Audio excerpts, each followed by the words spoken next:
Hello friends and welcome back to my channel for another episode of Summer of Stories and a bonus episode of Crafty Christmas in July for this week. I decided to do two Christmas projects this week, and I'll have everyone else linked down below in case you haven't checked them out yet for their Crafty Christmas projects. And again, this is hosted by Heather's Crafty Life, so be sure to check out her channel. She has things going on about giveaways and all that fun stuff, so definitely check it out. But today I'm working on a almost 8x8 chipboard album, again, Christmas photos from 2016. I decided to use the leftover ones to create a mini album for my sister-in-law and my brother, just for them to have some of these memories, you know, in one place, might as well. So I had this chipboard album from Michael's that I decided to work on. Now I did already back the chipboard with paper because that takes a long time, and I just used some papers from DCWV from my stash, from I think the Christmas stack is what it's called. And like I mentioned, this is also an episode of Summer of Stories, so this is episode N, and you guys can check out the printable over on my blog for episode N, where you can get a whole list of stories inspired by the letter, and that way you're always inspired to scrap something new. And in case you're also interested, this is a real-time process video over on my Patreon. I've been doing at least one real-time process video a week over there, plus some additional videos, and I hope you guys are enjoying them for my patrons. And if you're interested in joining, I'll have the link down below so you guys can check it out. So I'm going to map my photos on some 6x6 papers. I end up picking a Lawn Fawn one out for the left side, and then for the right side I'm going to do this Pink Fresh Studio paper, which is black and white, which helps break up some of that extra color on the right hand side. And again, these photos are of us making cookies, and cookies have nothing to do with episode N. It's actually the title, it really inspires episode N. This particular story is about what we are doing. So we're making cookies, and we're doing it for like the cookie trays we bring to work and stuff. So they were over pretty late during the week frosting cookies to get them ready for their holiday parties at their work. And we just kept eating the cookies, let's be honest. So the title's going to be Naughty or Nice, because they're trying to do something nice, but they're being naughty while they're doing it. And I use these beautiful thickers. Again, I use these on one of my previous Christmas layouts that I shared here this month. And I'm so excited to be using these again. This will be the second time I'm using them, and again, another huge dent made in them thanks to a long title. I'm a strong believer in long descriptive titles. This one's a little more vague, but it is long. But the more your title tells of your story, the better. I don't plan on putting a lot of journaling in here, since it is not my album. I don't think they necessarily want my perspective on this Christmas. You know what I mean? So I'm just going to let the photos speak for themselves, put some titles on there, and then do some simple date journaling of the who, what, when, where, that sort of stuff. But I don't want to tell many stories that aren't mine necessarily. So I put naughty on the left-hand side and then or nice on the right-hand side. Just some simple layering there. Now I understand it's hard to read them on the right-hand page, but in person it's a lot easier to read them.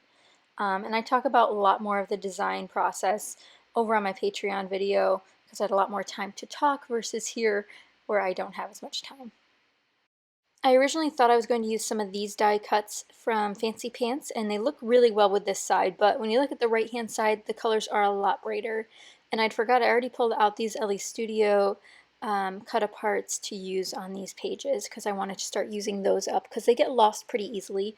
So I pull out a couple. One says ho ho ho, one says the best holiday treats, and I think the last one says favorite tradition, which works out perfectly because we do this every year. So layering those works really well to help create a base for the clusters. Now this is a lot of words for one spot. It really depends on your personal style, whether you like a lot of phrases or words on your pages. Totally up to you. And then I also pull in some of these Echo Park die cuts, which are quite old in my stash, and I'm really trying to work through them. I might use the rest of them on some Christmas cards because there's some that say Merry Christmas and We Wish You a Merry Christmas, so those are perfect for cards. But we shall see where those end up. So you can see me creating some clusters along the bottom side of my photos. There's not really room to put anything else anywhere else, so that's where my clusters will be going and living. I do, however, grab some washi tape because I have a ton of Christmas washi tape and I need to start using it on all of my Christmas layouts. This one happens to be a little small tree pattern with gold foil, which I think is so precious, and then that adds a gold element to the page which again we'll be revisiting later when I start embellishing some more. I also pulled in some of these chipboard pieces. Another thing I'm trying to work through is some more of this Echo Park collection. This is the same collection as the die cuts, and I think it's just called I Love Christmas. Nothing too crazy, but this is a little older of a collection, so I don't think it's available anymore. But if it is, I'll have everything I used in this video linked down below in case you guys are interested in seeing, more about the product, seeing what was actually in the package before I used half of it, that sort of stuff. So I'm doing a little bit of rearranging on the right hand side because I'm using chipboard on both sides. I want to make sure when I close the book that the chipboard does not align, otherwise you'll get a really chunky chipboard album, which is sometimes very hard to work, especially when you have a pre-existing sized ring. Usually you can fix that by adding another ring, but this already came with rings. I don't really want to go buy new ones, so I'm going to try to keep it as thin as possible by making sure my chipboard doesn't hit each other when I close the pages. So these are essentially the same type of page, left and right. So you have the big cluster on the bottom left, some smaller things on the bottom right, and that's it pretty much. We do have to finish embellishing though because these are looking a little plain. I also need to recenter the titles. And you might be wondering about putting like eyelets through these the chipboard pre-punched holes. I'm still debating whether I should do that or not. Let me know in the comments down below if you usually do that on your chipboard albums. These are the thickest chipboard albums I've ever had. The sheets themselves are very thick, so I'm not even sure my eyelets would even do anything, the ones that I do own. So let me know if you think I should add them, if there's another choice, maybe just doing those reinforcer stickers that help a little bit. But I think overall this will be fine. I did a kind of a poor job lining up the holes when gluing these down. So you can kind of see some bare chipboard peeking through, which I honestly don't mind. I think it looks fine since I have the craft on this page.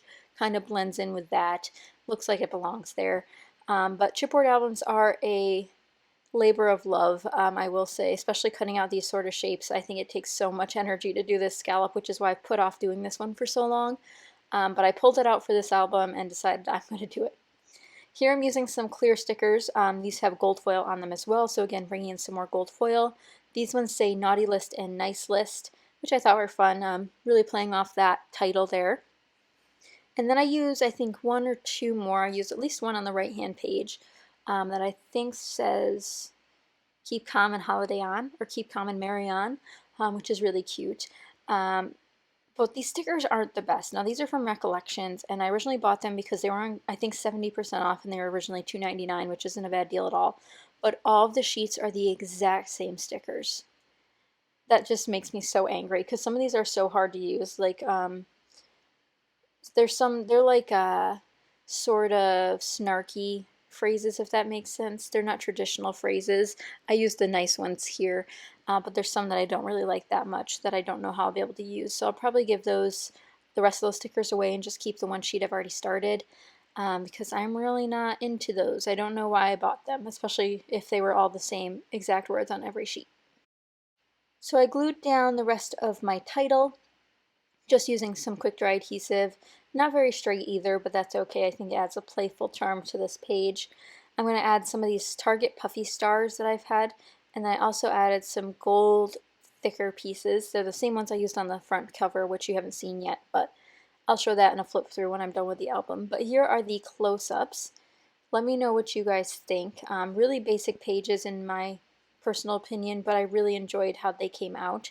And if you're interested in learning more, check out the Patreon link down below so you can check out the real-time process video if you're interested. But that's it for today's video. Check out my blog for the free download, and I will see you guys next time. Bye!